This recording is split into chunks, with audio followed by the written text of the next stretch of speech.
Este conto titúlase Manda narices. Había unha vez un mago moi vello que tiña 3 fillas. Pouco antes de morrer deixoulles en herdanza un pote vello e unha culler de pau. A filla máis vella agarrou a culler, remexeu no pote e apareceu un saco. Parecía que o saco estaba baleiro, pero cada vez que o sacudía caían 40 moedas de ouro.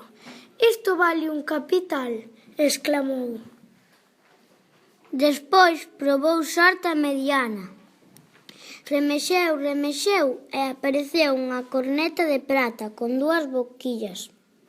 Soprou por un lado e presentáronse 100 xinetes ao seu servizo. Soprou polo outro e non quedou rastro de home nin de besta. «Isto vale unha fortuna», exclamou. Logo tocoulle a filla máis nova. Remexeu e apareceu un cinto de coiro cunhas letras que dicían: «Se quero ir, vou». «Isto vale un imperio», exclamou a pequena. E decidiu, din que non hai home tan fermoso como o príncipe de Tomboso, pois quero saber se é certo. E dicindo estas palabras, apretou o cinto e zas! Apareceu ao pé da cama do príncipe, no palacio de Tomboso. O príncipe, que era un fachendoso de coidado, estaba en calzas e sentiuse molesto ao ver a rapaza.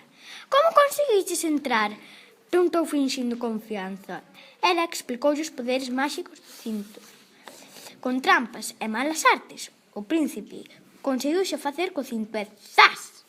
Apareceu no cuarto do seu pai. «Unha mendiga entrou a roubar no palacio», díxolle. O rei furibundo mandou-na encerrar no calabozo, pero os gardas tiñan bo corazón e deixárona libre. Camiñou 7 días e 7 noites ata chegar a casa. Cando se recuperou do cansanzo, contoulle ás irmáns a súa desgraza e insistiulle a mediana para que lle deixase o saco. «Pagareille o que me pida polo cinto e volverei a presa». Logo de consello, despedidas e outra semana de andaina, chegou ao palacio do príncipe de Tomboso. O monarca recibiuna, escoitouna con aire burlón e preguntoulle: «Como pensas pagarme?» A rapaza mostroulle o saco.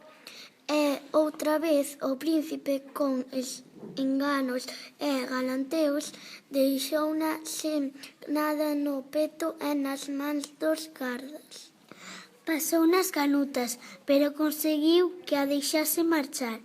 Cando chegou a casa por segunda vez, tivo que escoitar a reprimenda das irmás. «Esa nos arruína», berrou a mediana. «Non debemos confiar en ti», espetoulle a máis vella. Pero como a quería moito, acabaron por darlle un abrazo. E para poñer fin a tanta calamidade, deixáronlle a corneta de prata. Alá foi outra vez a irmá pequena. Ao chegar á porta do palacio, soprou e apareceron 100 homes ao seu servizo.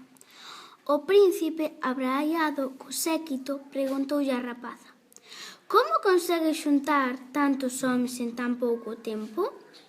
E soprou para explicarlle o truco. «Non o podo creer», dixo o príncipe facéndose o parvo. Sen moito esforzo conseguiu enganala para que lle deixase probar a corneta. Soprou e apareceron 100 homes ao seu servizo. «Botade fora esta muller», ordenou. A rapaza viuse sen nada e chorou por ter perdido a fortuna das irmás. Esta vez sentíase morrer de tristura e decidiu perderse no monte e deixar que a comesen os lobos. Botouse a andar devagariño por un carreiro do bosque, sen nada no peto e morta de cansanzo. Empezou a sentir fame. Nunha beira do camiño había unha maceira cargada de mazás vermellas, na outra unha ameixeira. Ao ver as froitas que se comían cos ollos, pensou: morra Marta, morra farta, e subiu a maceira e encetou unha mazá. Ao pouco, decatouse de que lle estaba a mirar o nariz. Sin importarlle moito, exclamou: morrerei feliz con espantazo o nariz. Farta de mazás, quixo probar as ameixas. Cando levaba 3, notou que o nariz volvía ao seu tamaño natural. E cunha presa de froita baixou da pola e púxose a experimentar. Chanchada de ameixa, chanchada de mazá, chanchada de ameixa, chanchada de mazá. E o nariz encollía, estiraba, encollía, estiraba. Vaya sorte, pensou. Cando hai sorte, esqueces a tristura. Así que, no canto de prepararse para morrer, cargou espetos de mazá e ameixas e foinas vender ao palacio. As mazás maduras apertaron o apetito do príncipe. Como estaban tan sabrosas, comeu media dúcia dunha atacada. De súpeto sentiu algo na cara e foise coas orellas baixas e o nariz a rastro. Pasaban os días e o príncipe non quería nin deixarse ver. O rei, preocupado, fixo chamar a sabios e doutores de todo o país. A rapaza, con capa negra, sombreiro negro e mostacho postizo de rabo de gato, presentouse no palacio ofrecendo o seu servizo, facéndose pasar por médico forasteiro. Conseguiu entrar no cuarto do príncipe. Tomoulle o pulso, tiroulle a lingua e mediulle a nariz. Exclamou: manda narices! E para non enfadalo antes de tempo, mandoulle tragar unha ameixa e deixou 3 teres no plato. O nariz encolleu un pouco e aquilo animou algo infeliz, pero o falso doutor, simulando preocupación, enrugou o fuciño e dixo: padece vostede napiote medrato, unha extraña doenza causada por apropiación indebida de obxetos. Será culpa dun cinto vello que atopei nun pendello, dixo o príncipe restándolle importancia, e quitou o cinto. O doutor deulle outra ameixa ao nariz, encolleulle outro naco.